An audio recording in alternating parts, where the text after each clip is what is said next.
चर्चित लोकप्रिय गायक तथा कलाकार प्रकाश सपुत आफ्नै गृह जिल्ला बागलुङ पुगेका छन्। तर यसपटक उनको यात्रा सांगीतिक कार्यक्रमका लागि होइन, चुनावी माहौलमा सक्रिय हुँदै उनी मतदातासँग भोट माग्ने उद्देश्यका साथ बागलुङ पुगेका हुन्। राष्ट्रिय स्वतन्त्र पार्टी रासपाका समानुपातिक उम्मेद्वार समेत रहेका सपुतले राजनैतिक यात्राको पहिलो पाइला आफ्नै जन्मथलोबाट चालेका छन्।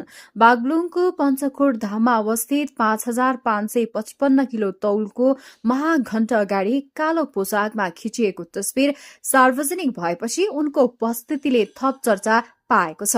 सामाजिक सञ्जालमा यो तस्विरलाई बालेन स्टाइलसँग तुलना गर्दै प्रतिक्रिया आइरहेका छन्। काठेखोला गाउँपालिका 3 धम्जामा जन्मिएका सपुत पहिलो पटक औपचारिक रूपमा चुनावी अभियानका लागि बागलुङ पुगेका हुन्। उनले बागलुङ क्षेत्र नम्बर 1 का रासपाका प्रत्यक्ष उम्मेद्वार सुशील खड्काको पक्षमा मत माग्दै पश्चिम बागलुङको क्षेत्र नम्बर 2 सम्म पुग्ने कार्यक्रम रहेको बताएका छन्।